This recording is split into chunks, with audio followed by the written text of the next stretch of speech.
Good afternoon, everyone. So welcome to this Quantitative History Lecture.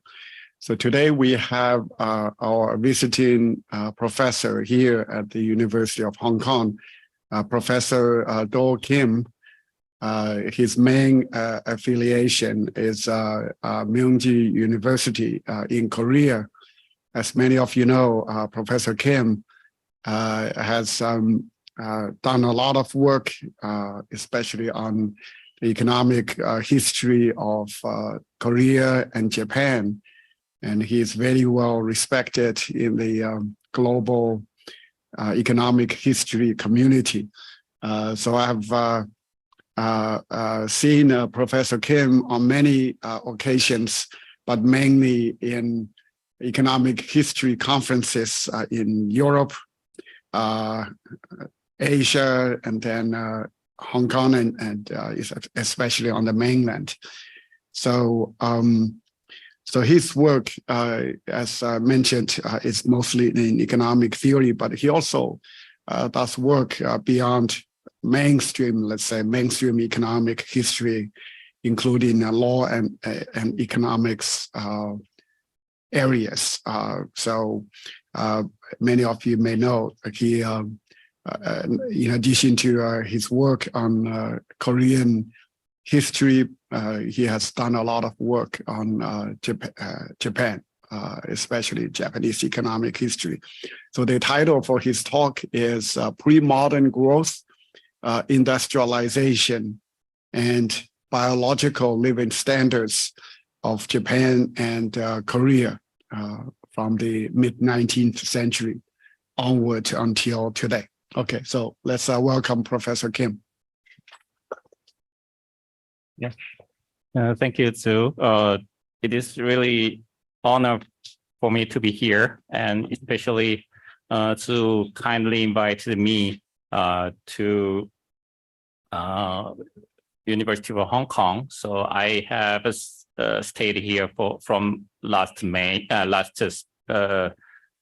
March, and I'm pretty happy here. A lot of friends and Beth supported me a lot. Thanks again for everyone. Okay, today my subject I'd like to talk is pre-modern growth, industrialization, and biological living standard of Japan and Korea from mid-19th century to present. Let me start from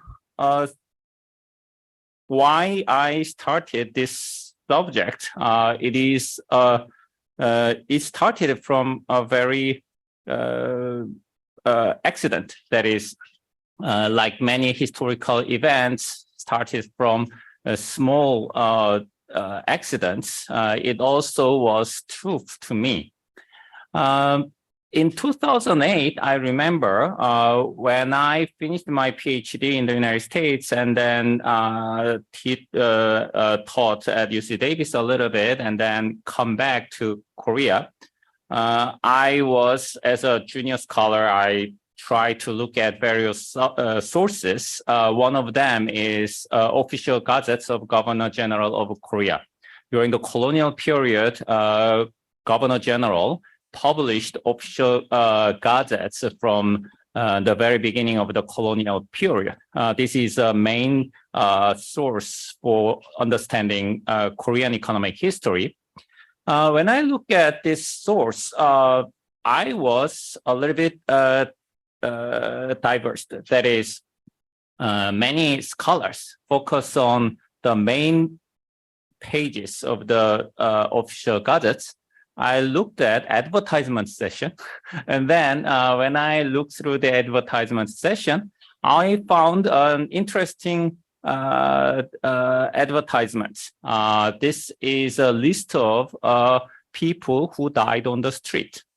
Why Japanese government, colonial government, published it on the official gazettes, and what these informations are, that's very curious to me. So since then, I looked at various sources. I realized that Japanese government made a law in 1899 about the treatment of Koryo patients and Koryo Deceased. Koryo means, well, actually you can recognize it means traveling. So Japanese government made a law and created a procedure how to take care of the people who died on the street. Well, I studied this subject for last several years. So since then, whenever I presented my work in Europe and United States, I asked whether this kind of procedure existed in your country, but I have not heard any positive answer. This is sort of very unique in the in Japan. So, well, who are Koryo Deceased? Well, the law specifically defines who they are. The same Chinese character is pronounced in Korea as Hangryu, so I will use both words in my presentation. The Koryo Deceased or Hangryu Deceased consists of two groups of people. One is people who were pretty sick, but who didn't have anybody to take care of them. So if they are very sick and on the street, then they are usually moved to charity hospitals or institute. Then they were taken care of there. But unfortunately, if they died, then they were categorized as Koryo Deceased. In other words, if they have any family, then they will claim their body and do funerals. However, because they didn't have any families or acquaintances to take care of their corpse, the government did that, usually cremated rather than buried. Another group is simply people who died on the street. Then the police investigated who they are, why the person died. If the person, and then according to Korean data, 70% of them were identified. Then if the person were killed, then police start to investigate. Or if the person died accidentally, and then the police identified who they are, then the body was delivered to the family. However, remaining 30%, police could not know who the person is. Then the government take care of the body. That's another way the Koryo Deceased emerged. So basically, Koryo Deceased are those who died on the street and they don't have any acquaintance to claim the body. So they were taken care of by the government, basically municipalities. So as you can see, this is one person, and you see a lot of people were advertised in this page. If I show in a large picture, you will see that various informations are recorded. This is very formalized form. Every information has the same format.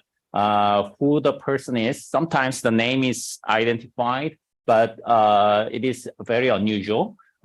Sex, address, age, appearance, a lot of informations are recorded.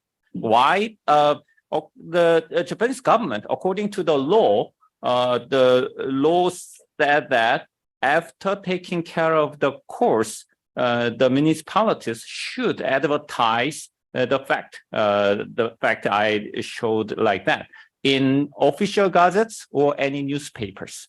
So this attracted my attention. That is, I can use this information. When I first discovered this advertisement, I didn't know how comprehensive the data was.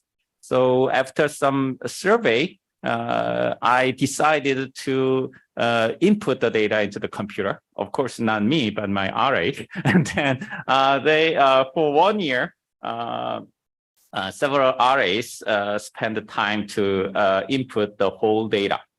Well, I started from colonial Korea, but later I realized that some the same data should exist in Japan.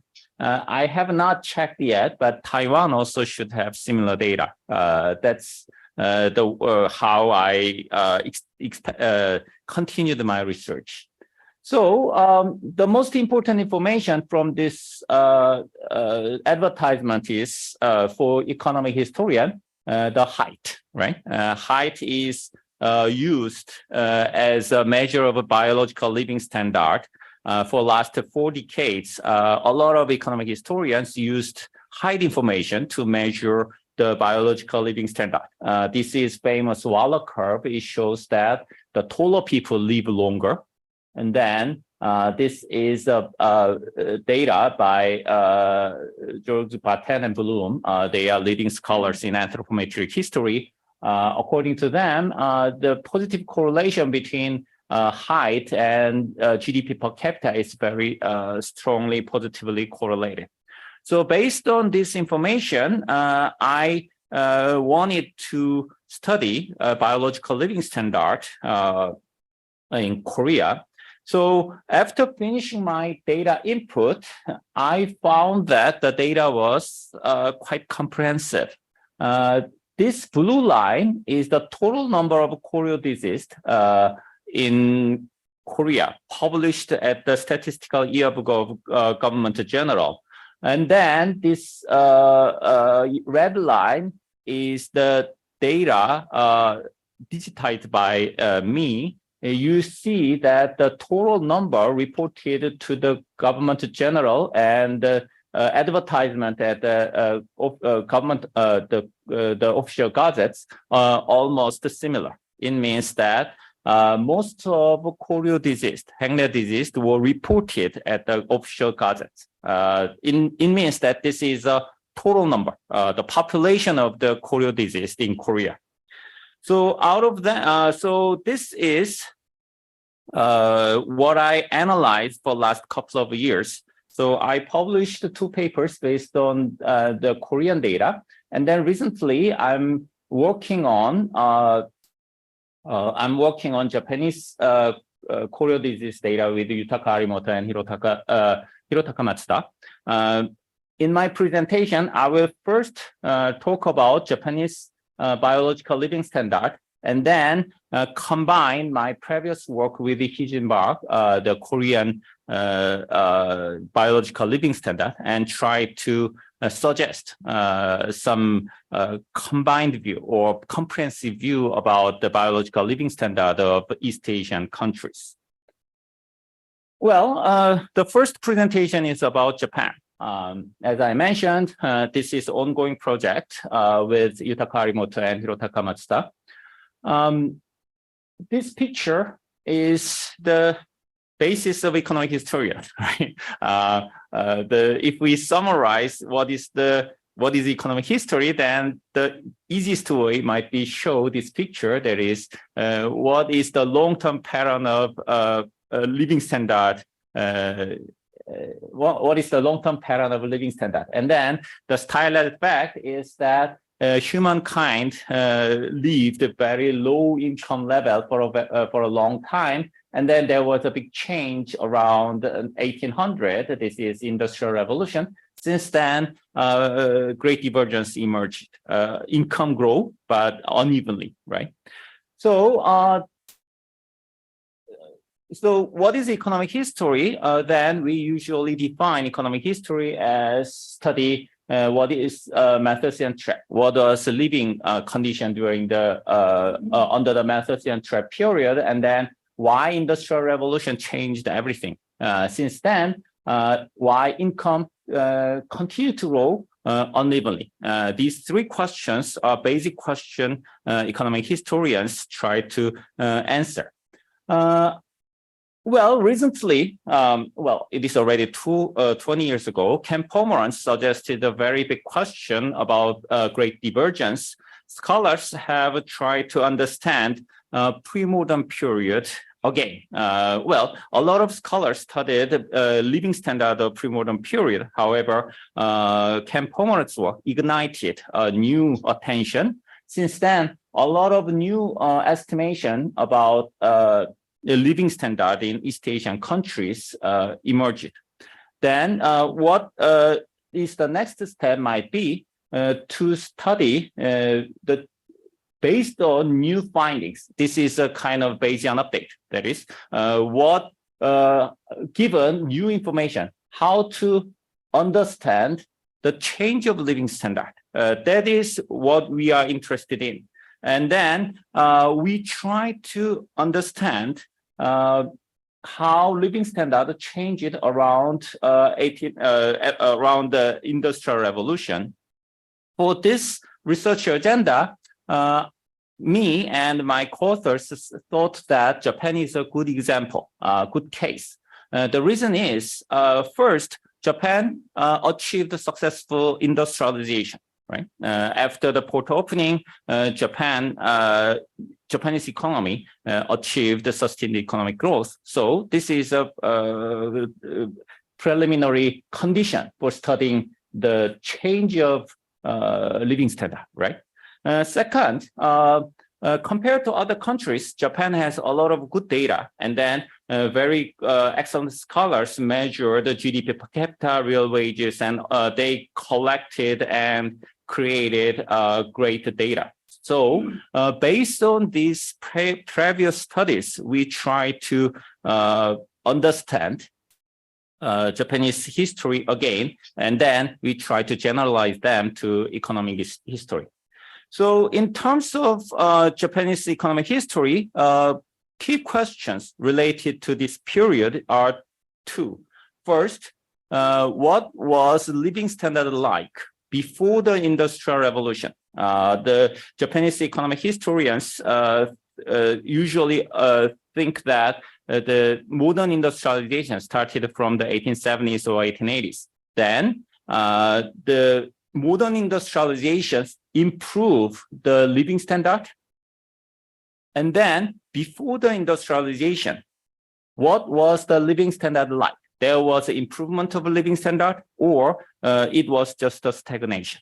These are two main questions. These are two fundamental questions, and then we try to understand. Well, the first question, you may think that this is too obvious, but it is basically not, because many of you already know that there is a big debate in economic history about industrialization puzzle. Since John Comlow's famous paper, many scholars studied the discrepancy between the economic growth and the biological living standard. At the early stage of industrialization, firstly in the United States, many scholars found that biological living standard decreased in spite of economic growth. So recently, Bodenon, and Mraz suggest that this may be a statistical artifact. So there was a big debate about that. Still, it is ongoing issue whether biological living standard improved at the early stage of industrialization. And second is, in case of Japan, as I will explain more in detail, there was economic expansion during the Edo period. Almost 300 years from 1600, the Japanese economy expanded quite a lot. But question is whether this economic expansion was just the expansion of the economy, or it went together with increase of income or biological living standard. On this issue, few scholars recognize it. But during our study, we realized that there is a kind of discrepancy or inconsistency. On one hand, GDP per capita shows that there was an increase of GDP per capita. However, during the 19th century, real wage or mortality stagnant. So whether this discrepancy real, or if it is real, why it happened, that is a big issue. However, no explicit explanation has been provided. So that is what we try to do. by introducing new data, that is Koryo Deceased, height of Koryo Deceased data, we try to answer, we try to shed new light on this issue. Main finding I will describe in detail later, but if I summarize them, sorry.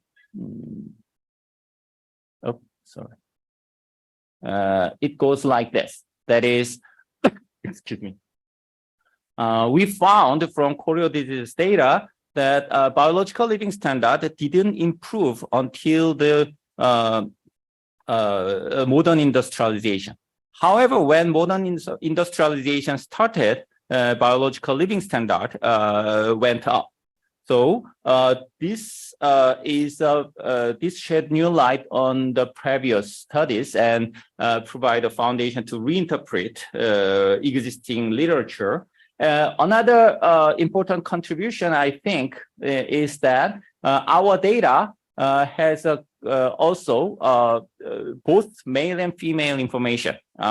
Due to the nature of the data, when we measure the height of people in the pre-modern period, most of the data was about men. That is, conscripts, prison, they are all male dominated. So few studies measure the height of female. However, our data provide a very reliable height information, long-term height information here, and this will contribute to understand the female biological living standard. Okay, so let me describe the historical background. Many of you should be familiar, but if I start from the very basic facts for common founding, Japan had a political instability during the warring state period. It was ended by Tokugawa shogunate. From 600 to 1867, this is the year of Meiji Restoration, almost 300 years, Japan enjoyed political stability. This political stability provided a foundation for economic expansion. During this period, basically, Japanese economy doubled. The size of population increased from 17 million to 34 million, and arable land and rice production also doubled. The people living in urban area went up from around 6.4% to 10.3%. This kind of expansion went together with or supported by political institution called alternate attendance system. This is called Sankin Kodai. The Japanese shogunate asked Bakuhu come to many daimyos to come to the capital and stay there for suppressing any potential political resistance. And then this Sankin Kodai provided innovation in terms of transportation network, market integration, and the infrastructure stimulated commerce and then finance. Along with this, new indigenous or traditional industries that is in manufacturing sector also rose. That's a traditional description in Japanese history. However, this expansion of the Tokugawa period changed by the port opening of the 1853. Since then, a lot of new products exported and imported, and then new knowledges and industrialization started. So most important thing of the most important consequence of port opening is the modern industrialization. The Western style, large-scale factory-based production spread from the 1870s. This shows the share of manufacturing sector out of total GDP. You will see that this grew pretty rapidly from around the 1870s or 1880s. So this brought about the growth of the economy. As you can see, the per capita GDP grew a lot since then. And then other indexes show that living standard improved after the industrialization. This shows the real wage series. Although mild, you will see that from 1880, the real wage increased. And then after 1980, there was a very big jump. Compared to male real wage, this is a real wage of a factory worker. Female wage was stagnant. This is also interesting phenomenon I will mention later. Another measure of living standard, height also showed that industrialization improved the living standard. Japan has several important height information. This is student height, male and female. This shows the growth of the height. However, height information can be biased because of the selection issue. Japan has an interesting height information, which is conscript data. After the Meiji Restoration, the government started compulsory military service. So they measure the height of every people aged 20. Okay, so this line, starting from 1876, shows the height of the whole Japanese youngsters, and you find that the height grow from 1880 to 1910. This is the height by the birth year, not the height at the measurement year. Well, anyway, this all supports that modern industrialization improved the living standard in Japan. Then the next question is whether this improvement of living standard was a continuation from the pre-modern period, or it was the change after the modern industrialization. Of course, the living standard, improvement of living standard after the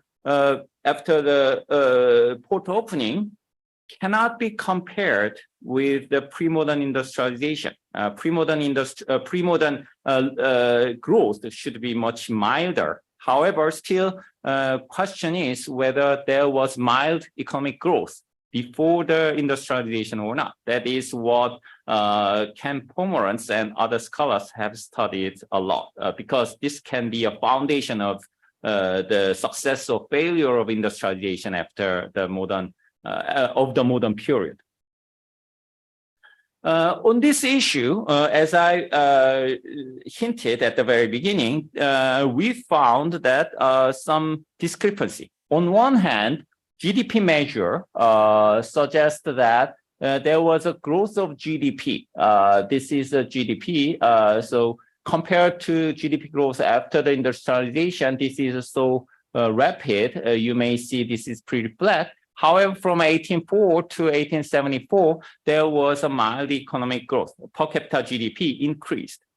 However, the measure of real income, real wage, this is a combination of various real wage series.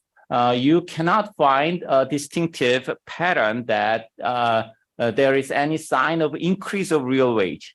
This started only after 1870 or 1880.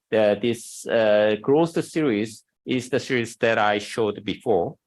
Another measure of real wage is this. The previous real wage is real wage of manufacturing sector or urban area. However, this real wage series comes from the rural farm workers measured by Yuchul Gumong.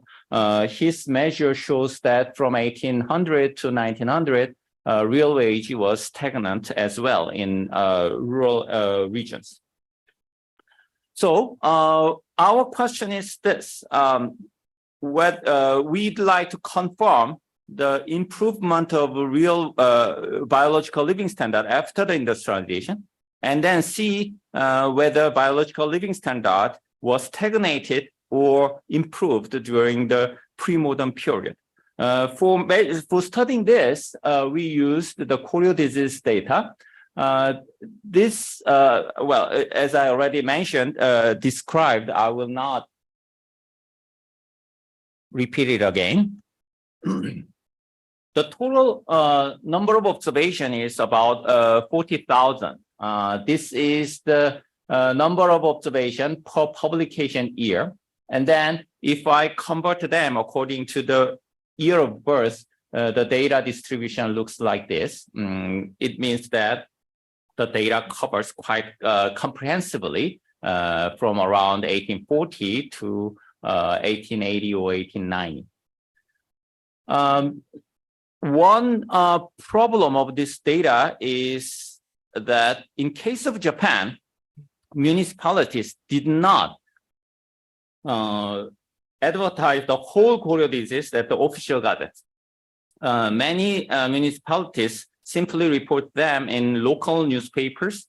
So it is not a comprehensive population. This is kind of sample. However, the distribution of the sample in geography and time changes a lot. So we cannot find any trend along this distribution. We are still working on it, but this is one problem we should keep in mind in understanding the result. Well, anyway, using this information, we measure the average height of Koryo disease at birth year. So the data we have is this: the height of Koryo diseased eye in region J in year D. Then we convert them into the height of Koryo disease at their birth year. For doing this, we put birth year dummies and then run regression after controlling several factors. So running this regression, the total number of observation looks like this. This is male, the data for male. The whole observation is about 36,000, and in case of female, it is 6,000. This is a regression result. Based on this, it is easier to understand the result from this picture. This shows the height of Koryo deceased from 1840 to 1880. It is almost 150-year period. Well, in anthropometric history, this kind of data is very rare. There is consistent data. Data consistent for more than a century is very rare. In terms of, in that perspective, this data is very unique and very strong.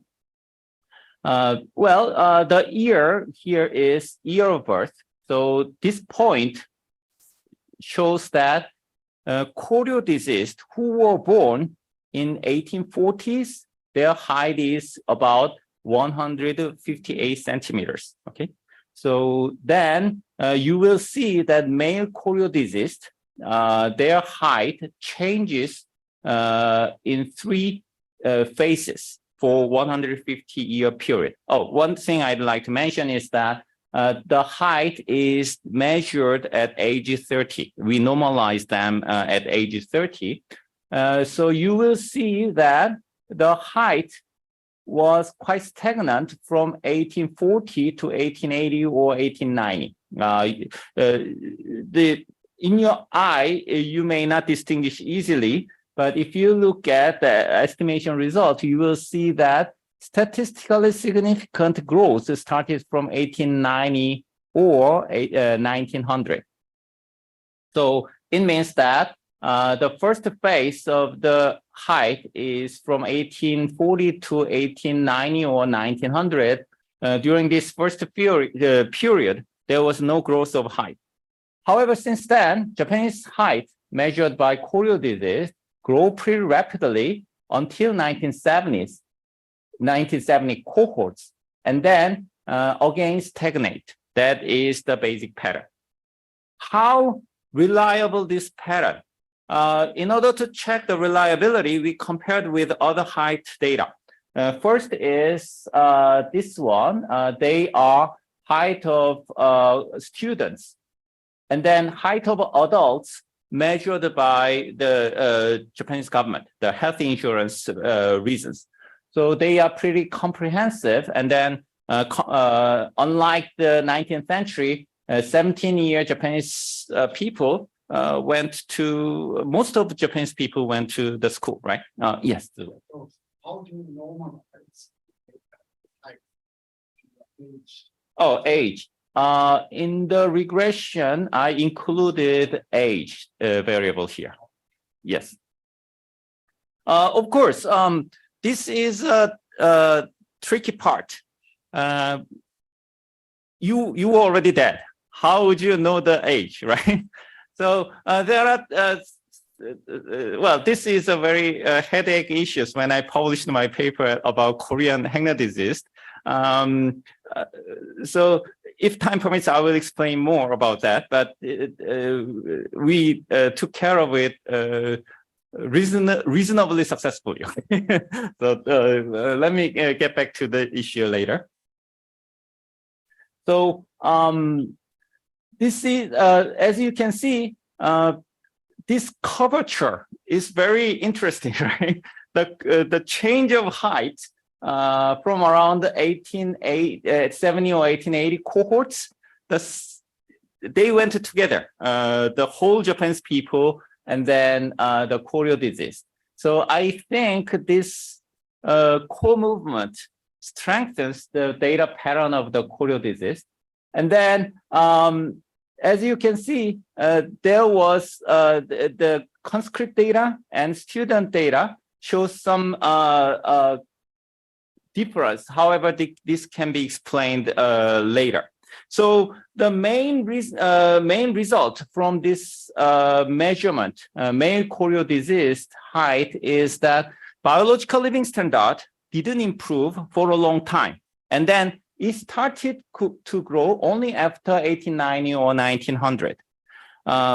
One caveat is that the year is the year of birth, and then height of people is influenced by various factors. The height of people hit the peak at the year of 25 to 30. So from the birth to age 25, there are several stages people in growth. So we cannot pinpoint from when Japanese height grow and then stagnate. However, this pattern supports that we can reject the null hypothesis. That is, the biological living standard improved after the modern industrialization. This can be supported by this height pattern, right? That is first thing I'd like to emphasize. Second is, before the modern industrialization, height was quite stagnant. We cannot observe any improvement of living standard before the modern industrialization. So this is an interesting and important findings from our estimation.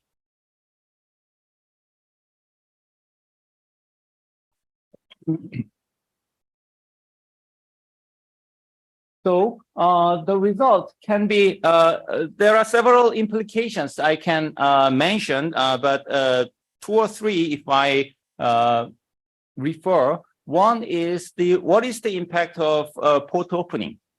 You will see that port opening didn't have, well, port opening has fundamental influence on Japan's economy. However, we should distinguish the immediate impact and long-run impact. Long-run impact means that because of the port opening, Japan could achieve modern industrialization. However, when Japan opened its port, the increase of import and export, the benefit of trade could affect the living standard. On this issue, Bonhoeffer and Brown already measured the impact and suggest that the short-run impact of port opening is quite small, about 9% of GDP around this time. Our measure of biological living standards support this view. That is, the short-term impact might be quite small. And then another issue is that biological living standard, this pattern suggests that growth of traditional industry or indigenous industry before 1880s might not be significant. They were not so strong enough to increase the living standard in the pre-modern period. This is a big issue in Japanese economic history, but many of you may not recognize it, so I do not explain too much. However, this debate has also important implications. That is, in economic history, proto-industrialization is always a big issue. However, no studies have focused on the impact of proto-industrialization on the growth of living standard or others. So this traditional industry is a Japanese version of proto-industry. And then from that point of view, we may suggest a somewhat negative view on the impact of proto-industrialization.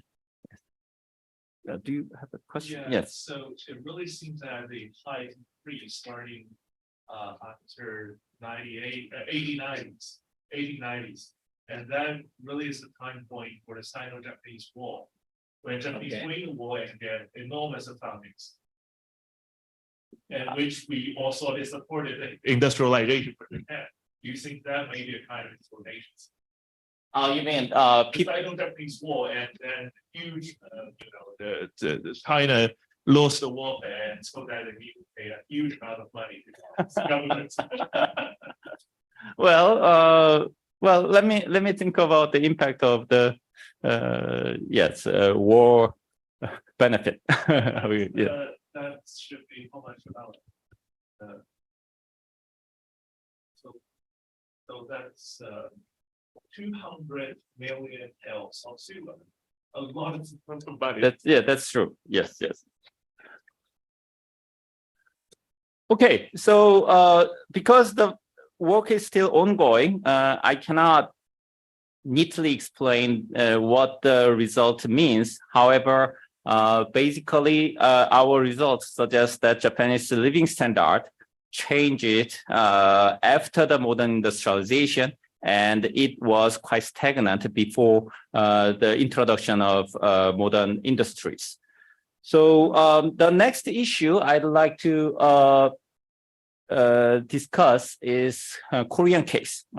This is already published one, but after I briefly explain it, I will try to combine Japanese case and Korean case. Well, in my analysis on Korea, my course and I focused on the port opening.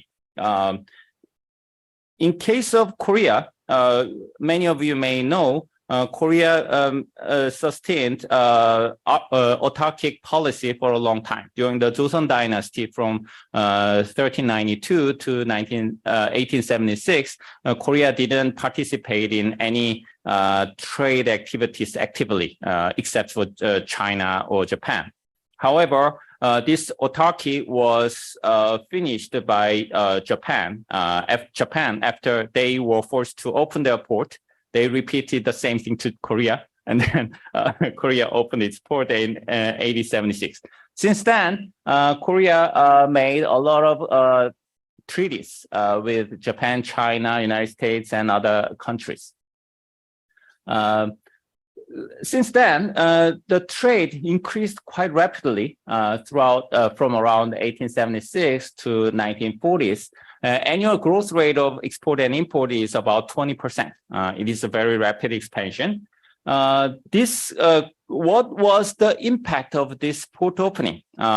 Japan, Korea, and China experienced the same thing, but different consequences. In case of Korea, many traditional scholars thought that port opening is a sin. That is, because of port opening, Korean people were exploited, and this caused the economic decline. And then this also weakened the Korean government. This resulted in colonization. So this traditional view is quite prevalent in Korea. However, whether this was supported by empirical evidence or not, especially one implication from this traditional view is that Korean biological living standards should decline during the port-opening period. So what we try to do is to test this traditional view, whether biological living standard really stagnated. Of course, if we had GDP per capita or other measures, we may not need to do it. However, unfortunately, until now, we don't have a good measure of GDP per capita during the port-opening period. Our GDP per capita series started from 1910, when the colonial period began.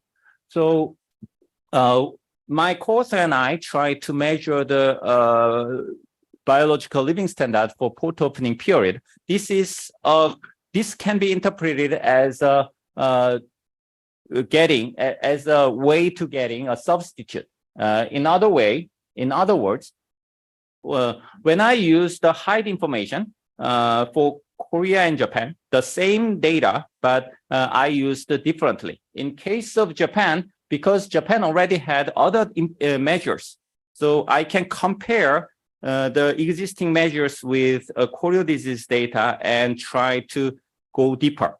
However, in case of Korea, we don't have other information. So I try to use the Hangryu Deceased data as a substitute for the GDP per capita or other measures of economic growth.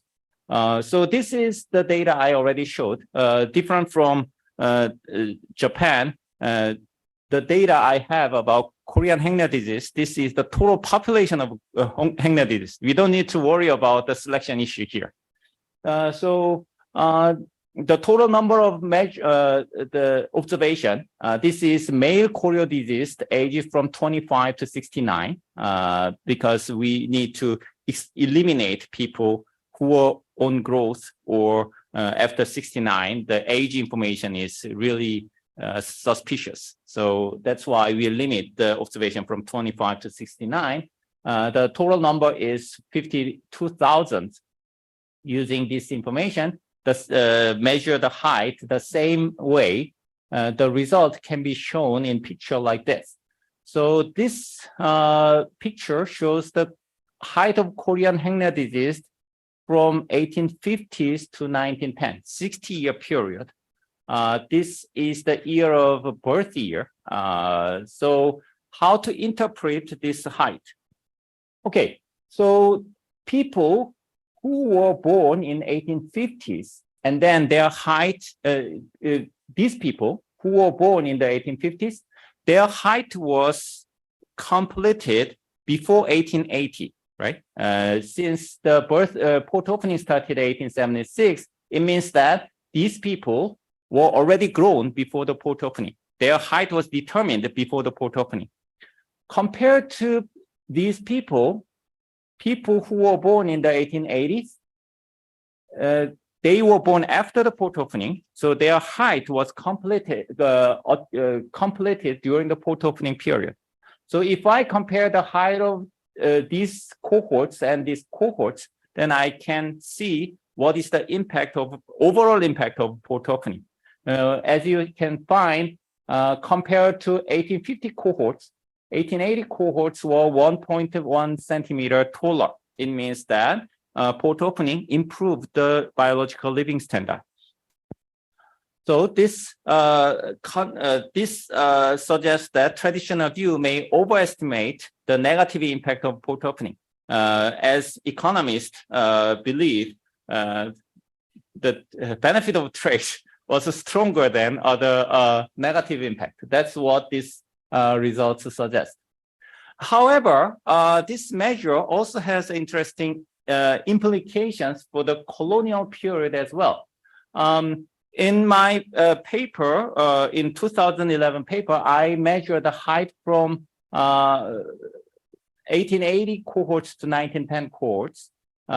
This shows that the height grew during the colonial period. For the same way, people who were born in the 1880s, their height was completed before the colonial period. However, people who were born in the 1910s, their height was completed during the colonial period. If you compare their heights you will see that the height grow by 1.5 centimeters. It is a joke. I published this paper in English, not in Korea, because if I published in Korean, many people dislike me, right? So, of course, even before I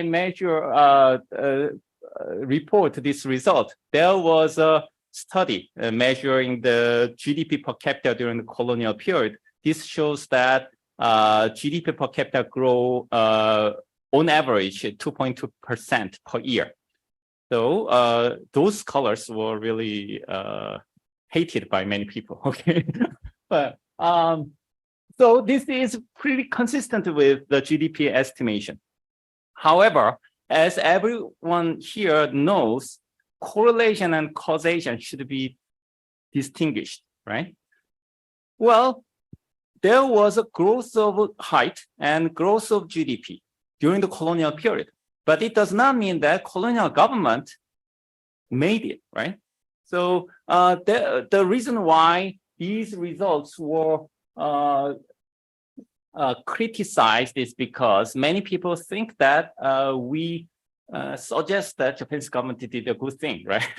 However, of course, I'm not saying that Japanese government didn't do anything or did only bad thing. However, in order to understand the growth of biological living standard during the colonial period, this trend suggests interesting implication.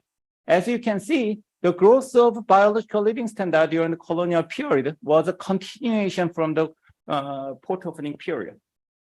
If you compare the difference of height, it is only 0.4 centimeters. This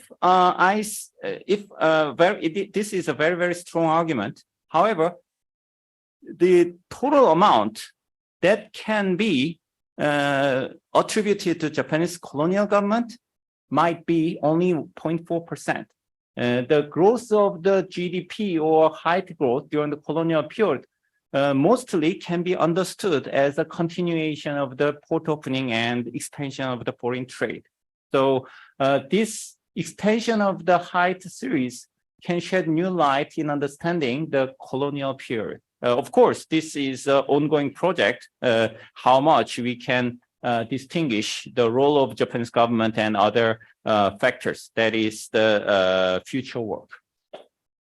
Well, I'm almost finished. Yes. I have a question for this slide. So the data has to be collected after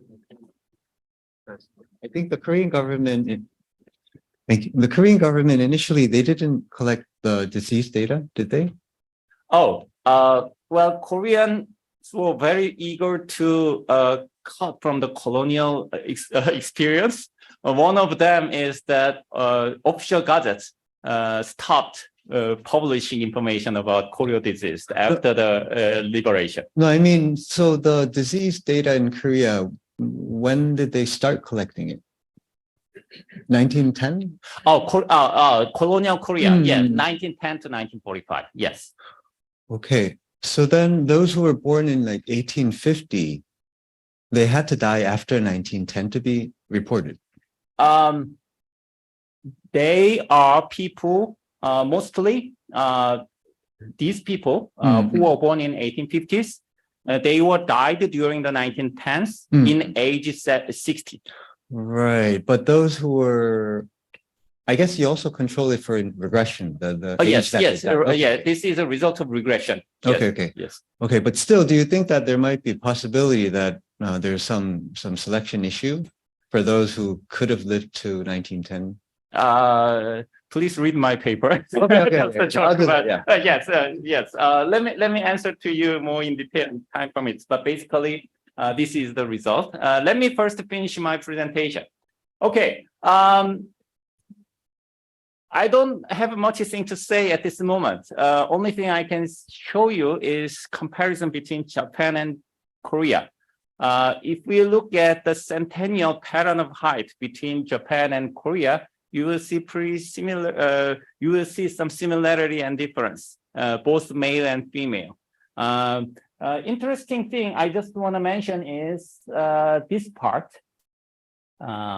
Both Korean and Japanese height start to stagnate recently. Okay, youngsters don't grow. Although Netherlands, Dutch, their average height is more than 180.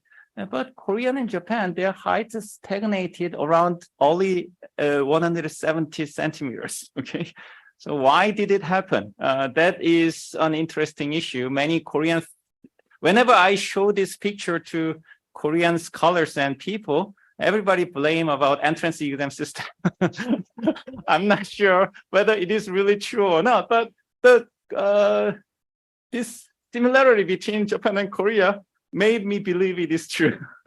If I have a good information about Korean American, for example, this can let me have a chance to test whether entrance exam is really the criminal or not. However, there are other interesting patterns you can see from this similarity and difference between the two countries. And then if I can add up here Taiwan, or if I can add up China as well, then we can shed new light on Eastern economic growth for last 150 years. So this is all I can say today. And thank you very much for your attention. Thank you very much. Very, very interesting. Yeah, thank you very much for sharing your work over many years. It's great to know, we can actually rely on height information to understand or measure how much economic progress a society has been able to achieve. But I think the last point about the comparison between Japan and Korea, and then possibly with China to be added, I am based on my casual observations. For China, it's still kind of an ongoing story because after the reforms started, Chinese average height has been going higher and higher, maybe partly because of all the genetically modified food that young Chinese have been able to enjoy. So as a result, those growth hormones that were part of the genetically modified food have been able to carry on to have their effect after the young children eat them. So we can see like a few of you in the audience are much taller than me, especially Roran. Yeah, maybe we can study a little bit further to understand the reasons behind this. But yeah, so it's great that your work shows us that we can actually dig deeper and do more into Chinese historical archives. So maybe we can learn more about the three societies, Korea, Japan, and China. Okay, so we have about half an hour for Q&A. So who would like to go first? Yeah, John.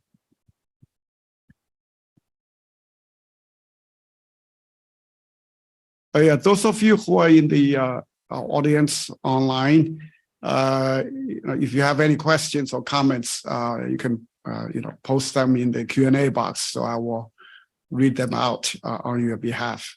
Okay. Well, thanks very much for a fascinating talk. I wish I had some of that growth hormone and genetically modified food. I would be 6 foot tall now. Unfortunately, that's not quite the case. But jokes aside, I am glad to hear to learn from your analysis. It really puts us in dialogue with economic historians outside of Asia. Things can be comparative, and we can really try to understand from each other's work. A couple of questions, one on the collection of data and the purpose thereof, and two, this whole issue of height as a proxy. The first one on the collection of height information of Koryo Deceased. The way it's framed in the advertisement or the gazette was that it was for appearance. So I wonder if that's for identification purposes, for the unclaimed bodies. And if that's the case, what would be interesting is not the mean itself, but the standard deviation, which you showed on one of the slides. If everyone is the same height, you don't need to advertise it, right, for identification purposes. So I thought it was quite interesting that you have such rich data over such a long period of time with the distribution that change over time, I would think. So I wonder if you would have more to say about that and whether we learned something about that as well. The other thing is on height as a proxy, especially in the case of Japan, which is an early modernizer. Is height a proxy for economic growth for us now as an analytical framework, or was height a proxy for the modernizers? So the reason we have such a rich set of data was that as early modernizers, the Japanese government was consumed by this issue of height growth increase over time. And that must have engendered a certain mindset in the people and also the way they ruled that focused on that as an issue, especially among students and conscripts, right? So instead of just thinking of it purely as a reflection of economic growth, it was also the focus on that in the case of Japan and the rest of the Asian economies to make that an indicator. So when you use that as an indicator, that would result in certain trend over time as well, not just as a pure reflection of your economic situation, your living standards, but also as a way that people would change their behavior. Maybe they wouldn't even take the entrance exam just to gain a few more interest in height and career down the road. So I wonder if there is something there that we should think about, especially as we look at Asian economies, because this whole consumption of modernization was not totally synchronized in China, Korea, and Japan. So that might have resulted in some of the patterns you see as well. Thank you. Okay, thank you very much. Both of them are very important, not only for understanding our data and then for future research. First one is that, yes, many economic historians try to analyze both mean and standard errors. The variations of height. I have not focused too much on measuring the change of variations over time, but let me think more about that. However,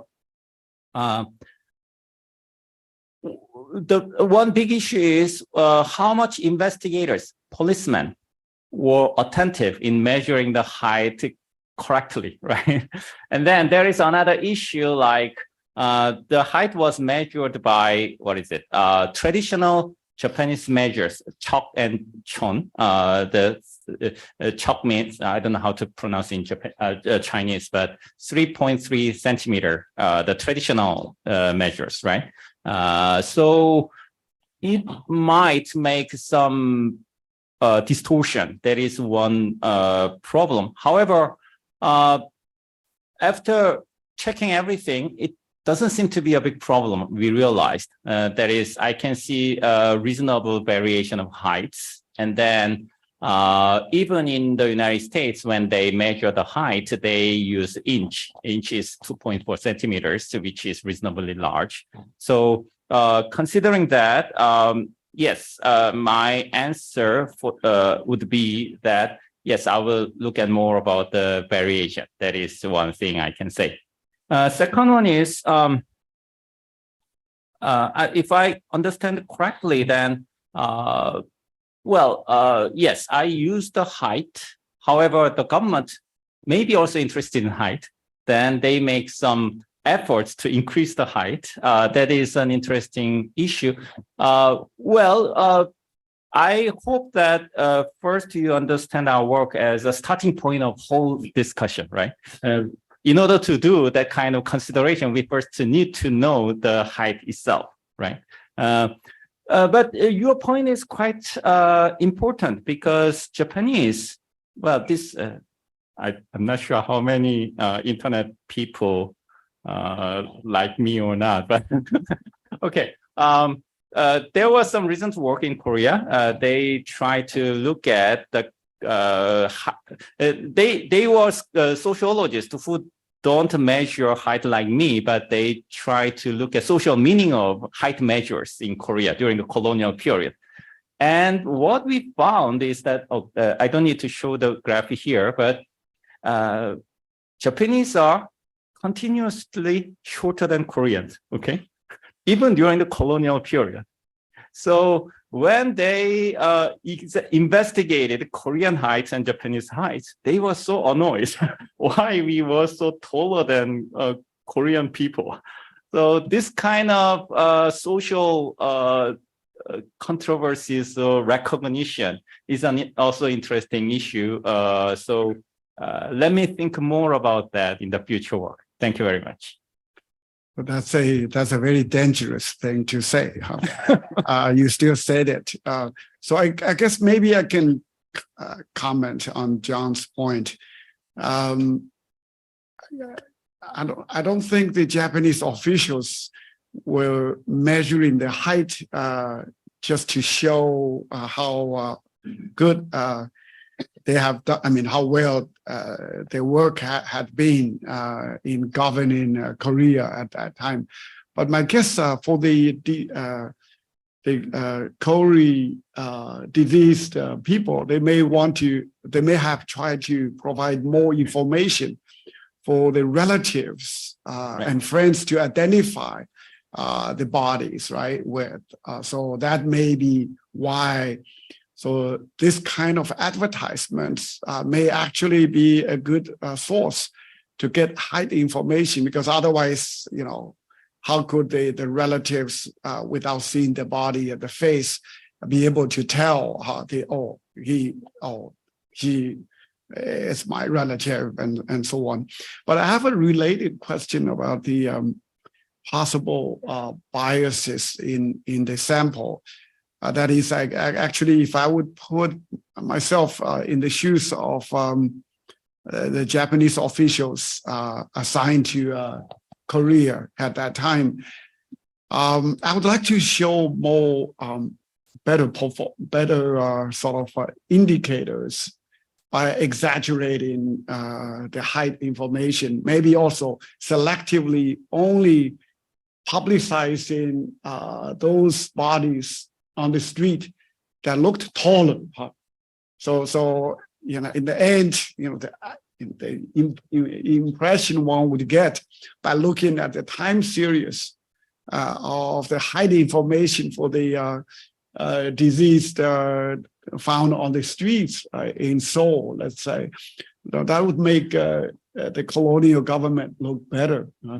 So they would just omit those who looked short, you know, those bodies that looked short and then not publicized. Could there be such a bias? I mean, I know, like in China, right?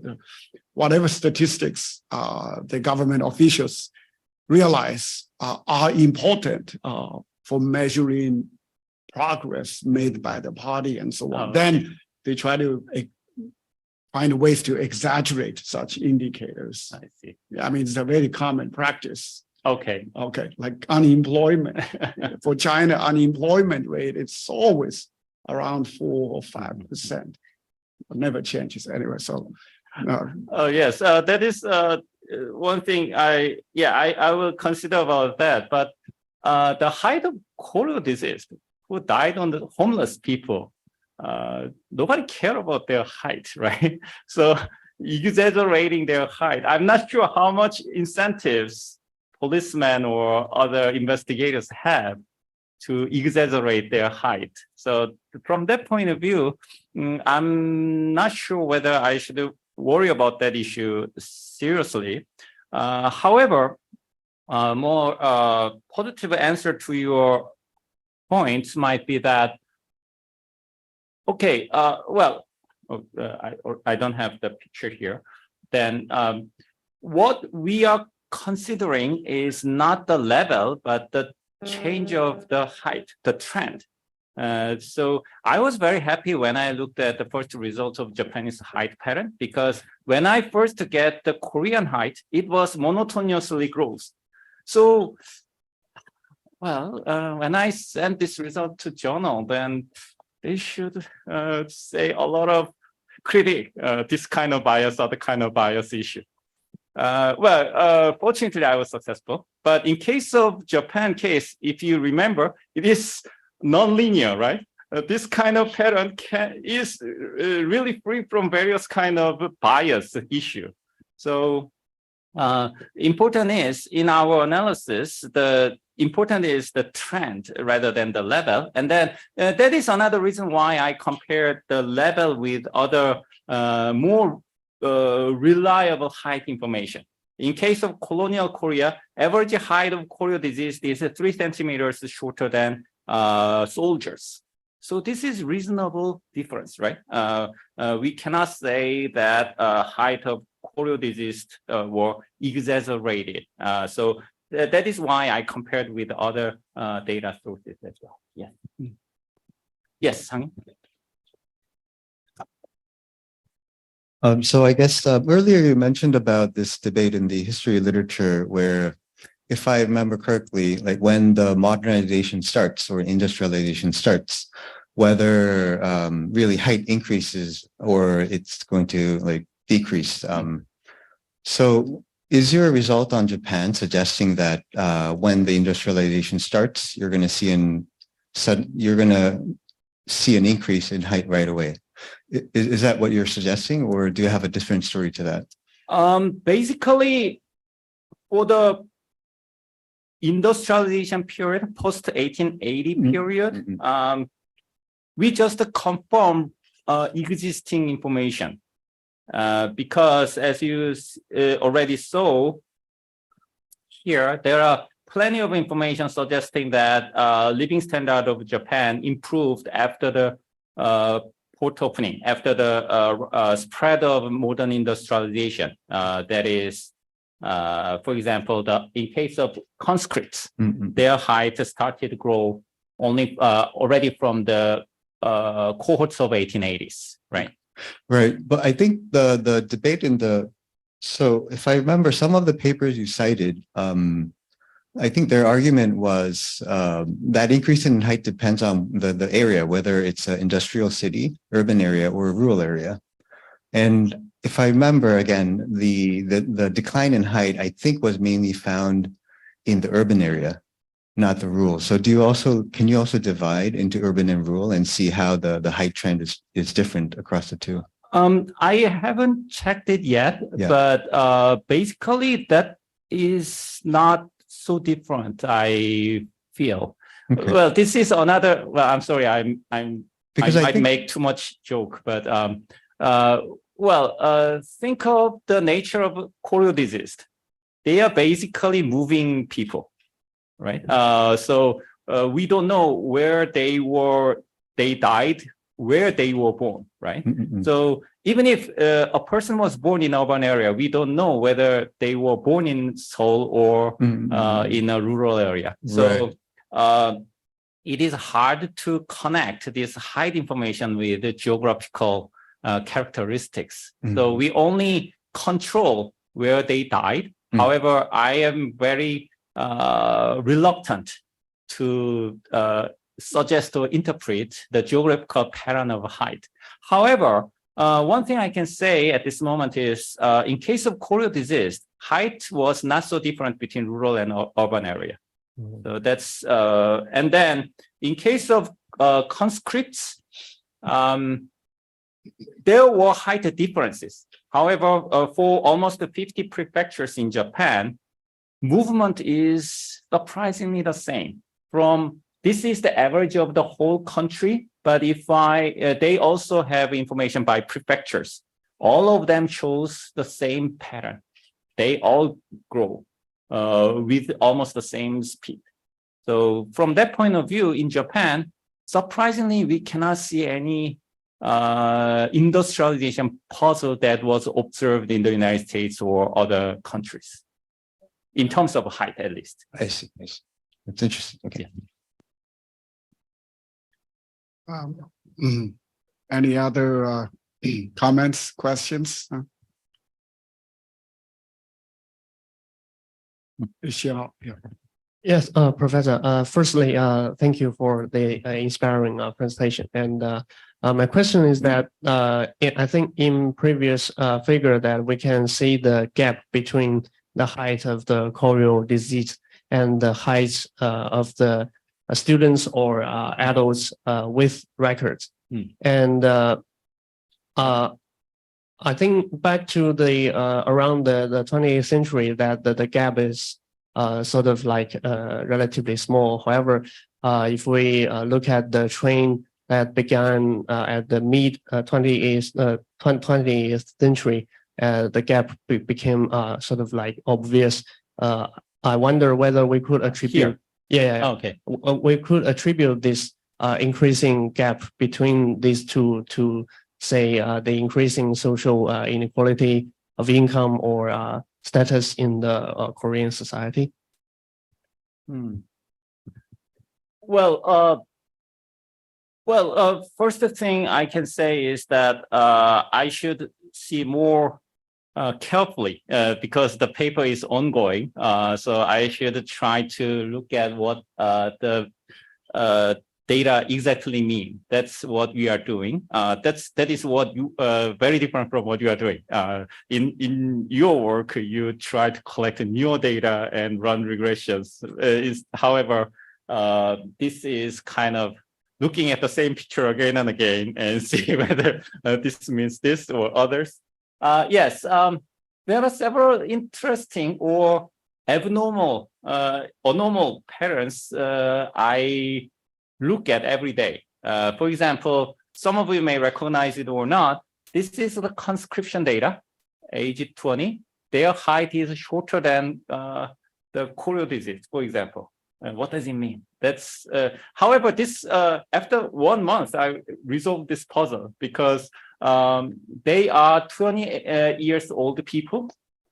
This is the height of 25 to 30-year-old people, normalized to that age. But if I measure the height of Koryo Deceased at age 20, their height is located around here. So this is not a defect of the data or strength of the data. Similarly, each series has their own problems. So if I consider them, most of them can be explained, I hope. But at this moment, yes, some of them I cannot answer right away. However, let me check. But in case of this height, this is the Koryo Deceased, and this line is, what is it?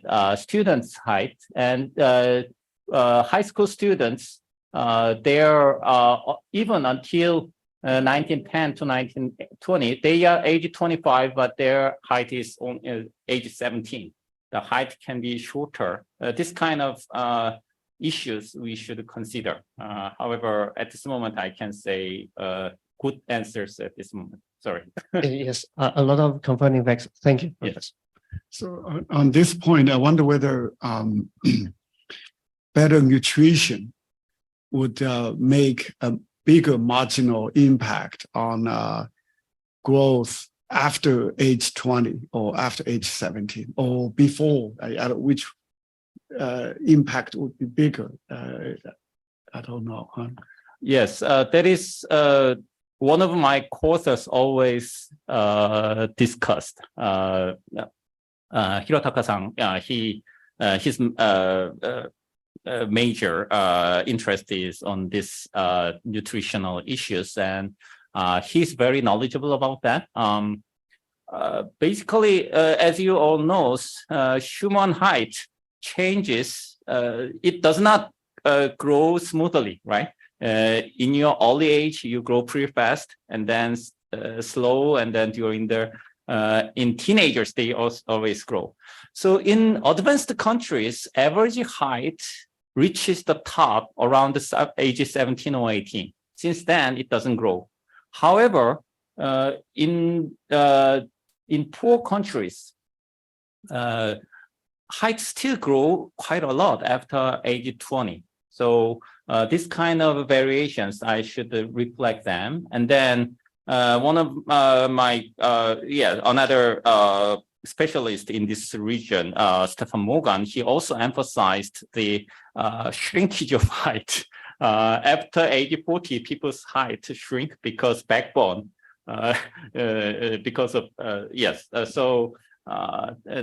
this kind of measurement issue should be considered also too. Yeah, that may be one of the reasons behind the widening gap. Oh, yeah. Yeah. Any other? Yes. Kaixiang, yeah. Very important research. We are interested in gathering the height of body in homicide in China's criminal reports, and we hope we can compare the data together in the future. Oh, great, thank you. One question of mine is that from the wage data of Japan, we can see that wage of male increased greatly relative to the female, which is an important support of dualism in theory. But why we can find the similar trend in hate? Because we can see that females hate and the males hate increase similarly. Oh, thank you very much. I forgot to mention about that point, but thank you very much for reminding me. Because this table is so large, I can show you clearly. This regression results from 1 to 4, these are high for male, and 5 to 8 is a regression for female. This picture was based on this regression. Interesting is the change of height for male started from 1890s, but in case of female, it was 20 years after. There was a time lag between the growth of height between male and female. It means that this is quite consistent with the height pattern, the real wage series. You see that one may be better. This picture.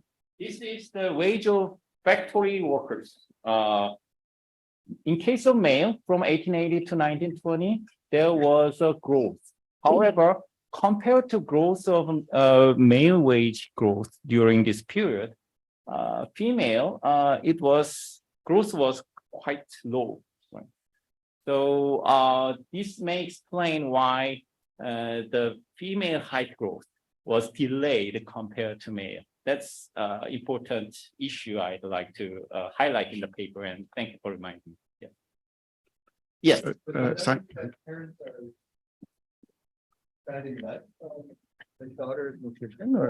Yes, that's interesting issue. Why this kind of discrepancy happened? One traditional answer might be that female were discriminated.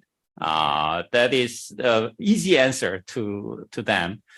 And that's why many Japanese historians examine the nutritional factors. They try to measure how much nutrition Japanese people took during this period and so on. But even before the taking of nutrition, the wage pattern shows that they were already discriminated in the market, right? So I'm not sure. I don't know. I don't have a good answer at this moment. However, I didn't.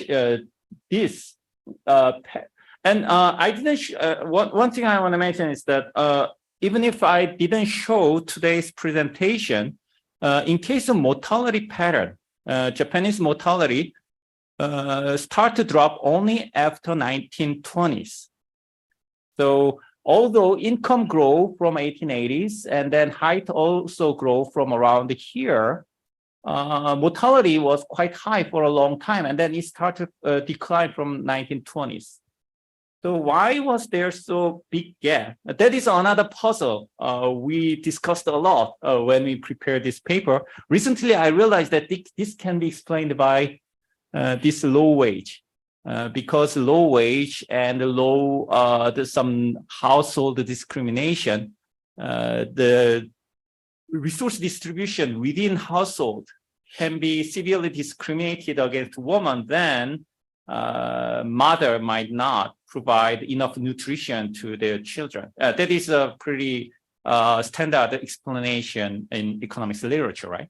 This might happen in Japan in the early 20th century. Yeah, so sorry, my throat. I have one question from our colleague, Professor Yuan Weipeng in Shanghai. So are the measurement systems consistent across time as used by government officials? As we know, like 1 inch in the Tang Dynasty China was very different from 1 inch used in the Qing Dynasty. So he wonders whether there was some similar change in Korea or Japan during the sample period you are studying. Yeah. I see. Oh, yes, that is also an important point. As Kaixiang mentioned, you are studying the homicide, the autopsy records, right, in China. The same records exist in Korea. However, problem is, in case of Korea, the measure changes, always changes. So we cannot see the change of height using those information. But during the colonial period, I can say confidently that there is no such problem. The measure was quite standardized and there was no change of measure itself. Yes. Yeah. Okay. So time is up. So thank you very much, though. So this is a very good illustration of not only of your work, but also for all of us who are interested in studying Chinese history and other histories. Yeah. Thank you very much. Yeah. Thank you very much. Okay. Also, thanks to everyone online as well as in this wonderful lecture hall on the Hong Kong U campus. So see you next time. Okay. Thank you.